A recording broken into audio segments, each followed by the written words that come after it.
વિશ્વનો સૌથી મોટો મહોત્સવ ભીમ જન્મજયંતિ જય ભીમ ગુજરાત ઉજવી રહ્યું છે જ્ઞાનોત્સવ। 1 એપ્રિલથી 14 એપ્રિલ સુધી ડૉક્ટર બાબા સાહેબ આંબેડકરની 14 વાતો। હું પ્રવીણ કુમાર ઇતિહાસની એ રોચક વાતો આપની સમક્ષ મૂકીશ।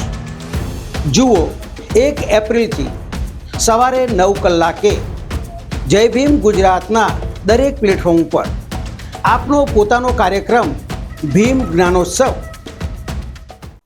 જય ભીમ ગુજરાત ચેનલ ઉપરથી હું પ્રવીણ કુમાર। સાથીઓ, આજે 5મી એપ્રિલ 2024 જય ભીમ ગુજરાત ચેનલ દ્વારા ભીમ જ્ઞાનોત્સવના કાર્યક્રમ અંતર્ગત આજે હું આપની સમક્ષ લઈને આવ્યો છું। ડૉક્ટર બાબા સાહેબ આંબેડકરનું એક સ્વપ્ન હતું, મહિલાઓને અધિકાર આપવાનું, અને એ બાબા સાહેબ આંબેડકરે એમના જીવન પર્યાપ્ત દરમિયાન મહિલાઓના હક અને અધિકાર માટે એમણે ખૂબ સંઘર્ષ કર્યો। અને એ બાબા સાહેબ આંબેડકરે જે મહિલાઓના અધિકાર માટે એક બિલ લઈને આવેલા, એ બિલનું નામ હતું હિન્દુ કોડ બિલ। સાથીઓ, હિન્દુ કોડ બિલની હું જ્યારે આપની સમક્ષ વાત કરું છું એ પહેલાં ડૉક્ટર બાબા સાહેબ આંબેડકરે મહિલાઓ માટે ભારતમાં કેવી પરિસ્થિતિ હતી અને મહિલાઓનું કેવી રીતે શોષણ થતું હતું અને મહિલાઓ જે રીતે ભારતમાં અધિકાર વંચિત હતી અને મહિલાઓ માત્ર ને માત્ર એમ એવું કહેવામાં આવતું હતું કે ભારતની મહિલાઓ એટલે માત્ર બાળકોને પાલન પોષણ કરવાનું એક માત્ર સાધન અથવા તો એક દરજ્જો હતો।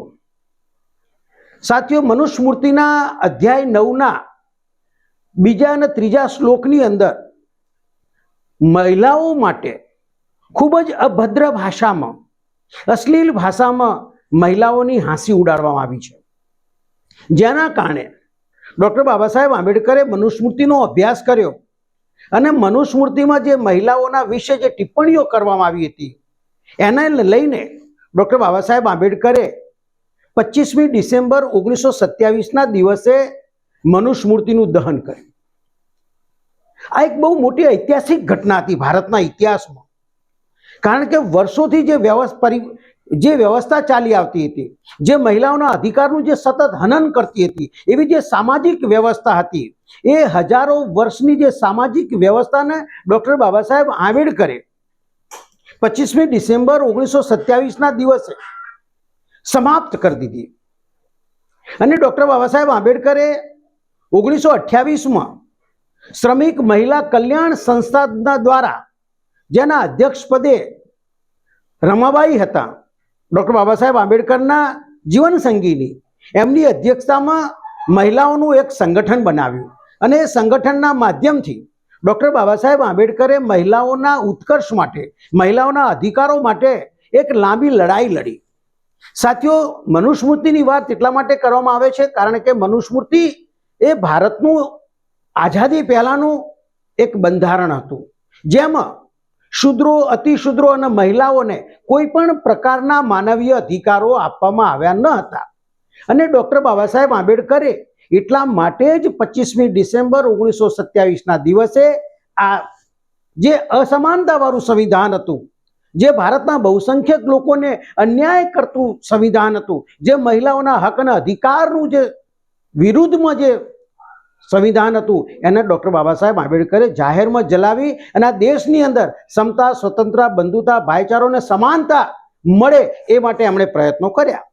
સાથીઓ, ડૉક્ટર બાબા સાહેબ આંબેડકરને 9મી ઓગસ્ટ 1946ના દિવસે સંવિધાન સભાના ચેરમેન બનાવવામાં આવ્યા અને એ સંવિધાન સભાના ચેરમેન બનાવ્યા પછી એમને જે ડ્રાફ્ટિંગ કમિટીના ચેરમેન બનાવ્યા પછી એમના ભારતનું સંવિધાન લખવાની એમના ઉપર એક જવાબદારી આવી, જે એમણે 2 વર્ષ 11 મહિના અને 18 દિવસની અંદર રાત દિવસ મહેનત કરીને પૂર્ણ કરી। પણ એ સંવિધાન જ્યારે લખતા હતા ત્યારે ડૉક્ટર બાબા સાહેબ આંબેડકરે ભારતની મહિલાઓને નજર સમક્ષ રાખી અને 11મી એપ્રિલ 1947ના દિવસે બંધારણ સભામાં આ હિન્દુ કોડ બિલનો એક મુસદ્દો ડૉક્ટર બાબા સાહેબ આંબેડકરે રજૂ કર્યો। સાથીઓ, આપ જાણતા હશો કે જે સંવિધાન સભામાં ડૉક્ટર બાબા સાહેબ આંબેડકર જે ડ્રાફ્ટિંગ કમિટીના ચેરમેન હતા, પણ આ ડ્રાફ્ટિંગ કમિટીની ઉપર એક કમિટી 3 સભ્યોની હતી, એમાં ડૉક્ટર રાજેન્દ્ર પ્રસાદ, જવાહરલાલ નહેરુ અને સરદાર વલ્લભભાઈ પટેલ, આ લોકો ડૉક્ટર બાબા સાહેબ આંબેડકરનો જે મુસદ્દો હતો અથવા તો જે બાબા સાહેબ આંબેડકર સંવિધાન લખતા હતા ડ્રાફ્ટિંગ કમિટીના ચેરમેન તરીકે, એના આખરી મંજૂરી આ 3 સભ્યોની જે કમિટી હતી એના દ્વારા આપવામાં આવતી હતી.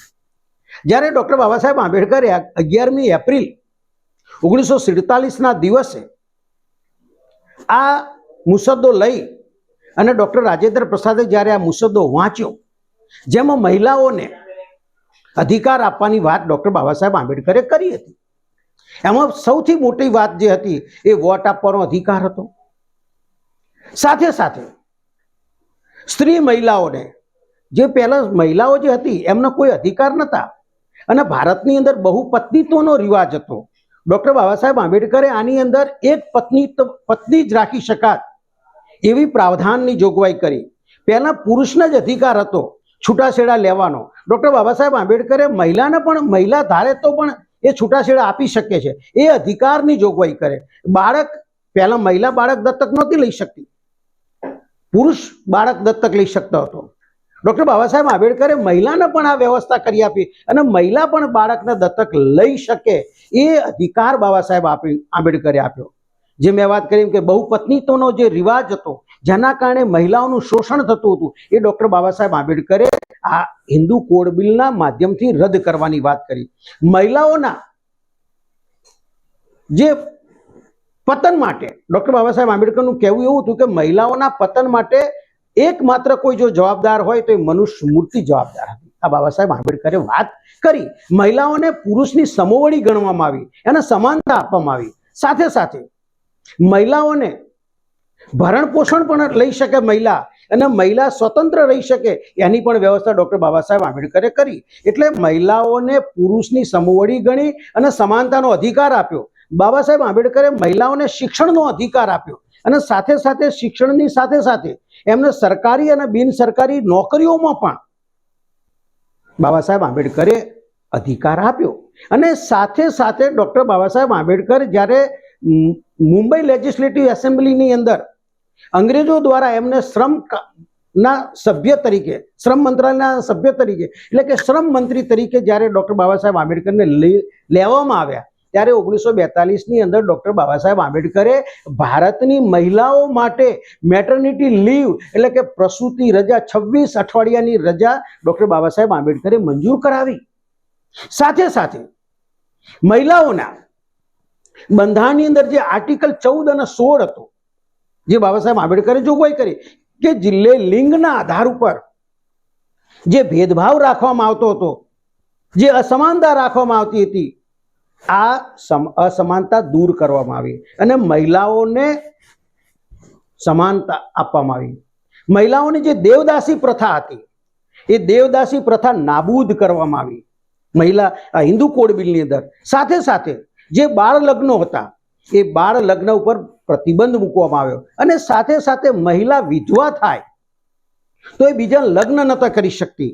એ ડૉક્ટર બાબા સાહેબ આંબેડકરે એ લગ્ન કરવાનો અધિકાર પણ આપ્યો. અને સૌથી મોટી બાબત જો કોઈ હોય તો એ મહિલાઓ માટે હતી કે સંપત્તિ રાખવાનો અધિકાર ડૉક્ટર બાબા સાહેબ આંબેડકરે મહિલાઓને આપ્યો. મનુસ્મૃતિમાં તો એવું લખ્યું છે કે મહિલા જ્યારે એક બાળકી તરીકે જ્યારે જન્મ છે તો એનો ઉછેર એના મા બાપ કરે છે, એ એના બાપના આધીન રહે છે, એ સ્વતંત્ર રહી શકતી નથી. જ્યારે યુવાન બને છે અને એના લગ્ન કરે છે તો એના પતિને આધીન રહે છે. માની લો કે એનો પતિ મૃત્યુ પામે છે ત્યારે એ મહિલા એ એના પુત્રના આધીન રહે છે. આમ સ્ત્રી ક્યારેય એકલી સ્વતંત્ર રીતે રહી શકતી નથી. એ ભારતની સામાજિક વ્યવસ્થામાં જોગવાઈ હતી. તો ડૉક્ટર બાબા સાહેબ આંબેડકરે મહિલાને સ્વતંત્રતા આપી અને જે બાળ લગ્ન હતા એ બાળ લગ્નનો કાયદો એમણે દૂર કર્યો અને મહિલાઓને સંપત્તિ રાખવાનો અધિકાર આપ્યો. કેવી સંપત્તિ? કે જે એના, માની લો કે જ્યારે મહિલા તરીકે અથવા તો એક સ્ત્રી તરીકે એ જ્યારે લગ્ન કરી અને એ સાસરી પક્ષમાં આવે છે ત્યારે એવું માનવામાં આવે છે કે એ એના પિતાના જે હક્કો અને અધિકાર હોય છે ગુમાવી દે છે. અહીંયા સાસરીમાં આવે છે એટલે સાસરીના આધીન રહે છે. તો ડૉક્ટર બાબા સાહેબ આંબેડકરે એવી જોગવાઈ કરી કે જે એના પિતાના ત્યાં જે બાળકો હોય એ બાળકોમાં આ સ્ત્રીને પણ એટલે મહિલાને પણ એની સંપત્તિમાં એના પુત્રની સાથે સાથે પુત્રીને પણ સરખો હિસ્સો એની સંપત્તિમાં આપવાનો અધિકાર ડૉક્ટર બાબા સાહેબ આંબેડકરે આપ્યો. અને સાથે સાથે એના સાસરી પક્ષમાં પણ ડૉક્ટર બાબા સાહેબ આંબેડકરે એની સંપત્તિમાં કે એના પતિનું મૃત્યુ થઈ જાય તો એ સંપત્તિની માલિક એ પત્ની બની શકે. સાહેબ, આટલા વિશાળ કાયદાઓ, આવી સ્વતંત્રતા, આટલી સમાનતા ડૉક્ટર બાબા સાહેબ આંબેડકર સિવાય બીજું કોઈ ન વિચારી શકે મહિલાઓ માટે. આ ડૉક્ટર બાબા સાહેબ આંબેડકરનું ઐતિહાસિક ભારત માટે યોગદાન છે. કદાચ ભારતની મહિલાઓ જાણતી નથી કે આજે જે લોકો સ્વતંત્ર રીતે હરીફરી શકે છે, એ પોતે બોલી શકે છે, એની મનમરજી મુજબ એ લગ્ન કરવા ઈચ્છે તો લગ્ન કરી શકે છે, ન લગ્ન કરવા ઈચ્છે તો એ લગ્ન ન પણ કરી શકે અને સ્વતંત્ર રહી શકે છે. આ અધિકાર ડૉક્ટર બાબા સાહેબ આંબેડકર જે સંવિધાન સભાની અંદર જે બંધારણ સભા હતી એ બંધારણ સભામાં 11મી એપ્રિલ 1947ના દિવસે આ મુસદ્દો મૂક્યો. સાથીઓ, ડૉક્ટર રાજેન્દ્ર પ્રસાદ જે આ કમિટીના અધ્યક્ષ હતા, એમણે બાબા સાહેબ આંબેડકરની વાતને નકારી દીધી અને વિરોધ કર્યો એમણે કે આ તો હિન્દુઓ ઉપર કઠોરાઘાત છે. આ હિન્દુઓની જે વ્યવસ્થા છે એ હિન્દુઓની વ્યવસ્થા પડી ભાગશે અને મહિલાઓને આવા અધિકાર અપાય જ નહીં. ડૉક્ટર બાબા સાહેબ આંબેડકર ખૂબ જ જિદ્દી સ્વભાવના હતા અને એમણે નક્કી કર્યું હતું કે મારે ભારતની મહિલાઓને આઝાદ કરવી છે, સ્વતંત્ર આપવી છે, સમાનતા આપવી છે. અને એમણે આ વાત ડૉક્ટર બાબા સાહેબ આંબેડકરે હિન્દુ કોડ બિલના નામે જ્યારે તો ભારત આઝાદ થયું અને જ્યારે સંવિધાન બની ગયું અને સંવિધાનના આર્ટિકલ 14 અને 16માં તો બાબા સાહેબ આંબેડકરે જોગવાઈ કરી દીધી હતી મહિલાઓ માટે. સાથે સાથે એમણે જ્યારે બંધારણ બનાવ્યું ત્યારે આ દેશની મહિલાઓને વોટ આપવાનો અધિકાર આપ્યો. સાથીઓ, બહુ મોટી ઐતિહાસિક ઘટના હતી ભારતના ઇતિહાસમાં. આ લોકતંત્રનું એક ઉજ્જવળ પાસું હતું એમ, કારણ કે વિદેશોમાં પણ મહિલાઓના વોટ આપવાના અધિકાર નહોતા. અમેરિકા, સ્વિટ્ઝરલેન્ડની અંદર પણ 1971માં મહિલાઓનો અધિકાર મળ્યા. અમેરિકાની અંદર જે આજે એક કહેવાય છે કે સૌથી લોકશાહીનો એમ કહેવાય કે બહુ મોટો દેશ છે, ત્યાં પણ મહિલાઓના આ બધા અધિકારો 1997માં મળ્યા. ત્યારે ભારતની અંદર ડૉક્ટર બાબા સાહેબ આંબેડકરે આ 1938માં 1942માં ડૉક્ટર બાબા સાહેબ આંબેડકરે આ અધિકારો આપ્યા. ડૉક્ટર બાબા સાહેબ આંબેડકર જ્યારે 1940-42ની અંદર 25,000 મહિલાઓને એક અધિવેશન બોલાવી અને એમને આ વાત કરે છે અને અધિકારોની વાત કરે છે, આ ડૉક્ટર બાબા સાહેબ આંબેડકર સિવાય બીજું કોઈ કરી જ ન શકે. સાથીઓ, ડૉક્ટર બાબા સાહેબ આંબેડકરે જ્યારે એમના કાનૂન મંત્રી બનાવવામાં આવ્યા અને કાનૂન મંત્રી જ્યારે બન્યા ત્યારે આ હિન્દુ કોડ બિલ લઈ અને તેઓ સંસદમાં એમણે રજૂ કર્યું. તો ત્યાં પણ આ હિન્દુ કોડ બિલનો વિરોધ કરવામાં આવ્યો. જવાહરલાલ નહેરુ ખુદ આનો વિરોધ કર્યો. હા, જવાહરલાલ નહેરુ થોડાક સુધારાવાદી હતા, પરંતુ હિન્દુ કોડ બિલની તરફેણ કરી શકે એવી પરિસ્થિતિમાં એ નહોતા.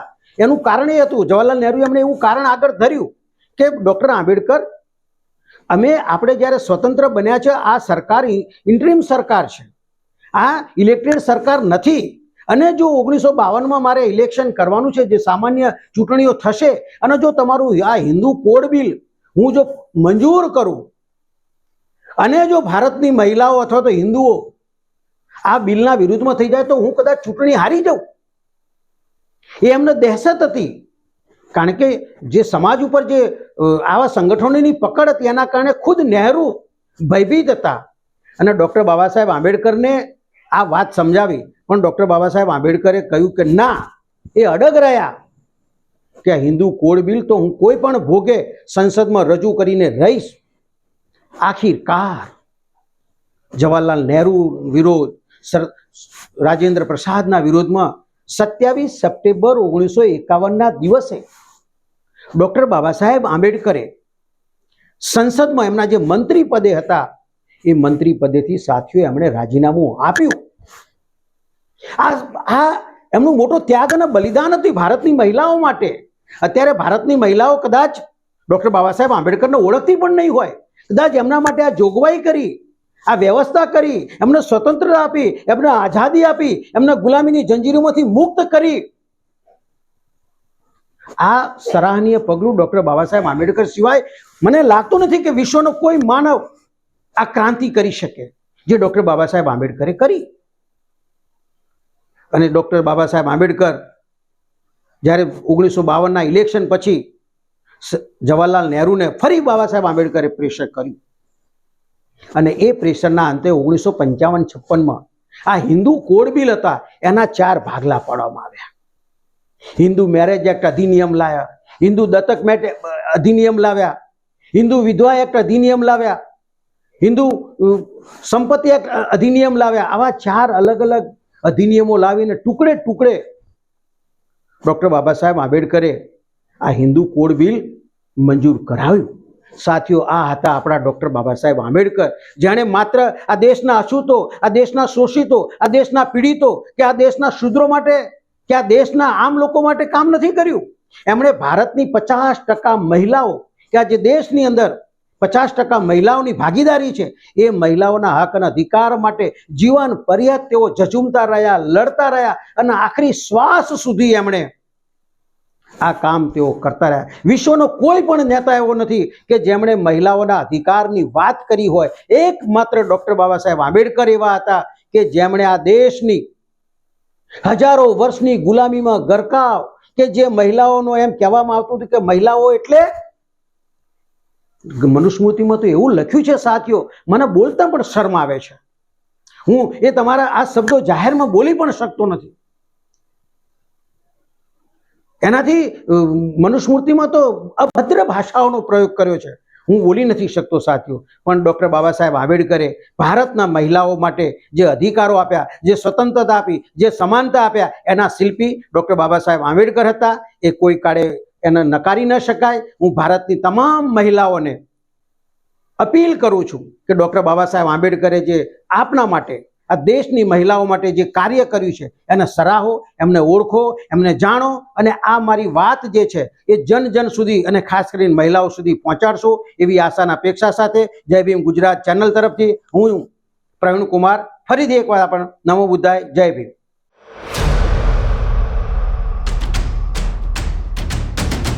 વિશ્વનો સૌથી મોટો મહોત્સવ ભીમ જન્મ જયંતિ જય ભીમ ગુજરાત ઉજવી રહ્યું છે જ્ઞાનોત્સવ. 1 એપ્રિલથી 14 એપ્રિલ સુધી ડૉક્ટર બાબા સાહેબ આંબેડકરની 14 વાતો. હું પ્રવીણ કુમાર ઇતિહાસની એ રોચક વાતો આપની સમક્ષ મૂકીશ. જુઓ 1 એપ્રિલથી સવારે 9 કલાકે જય ભીમ ગુજરાતના દરેક પ્લેટફોર્મ પર આપનો પોતાનો કાર્યક્રમ ભીમ જ્ઞાનોત્સવ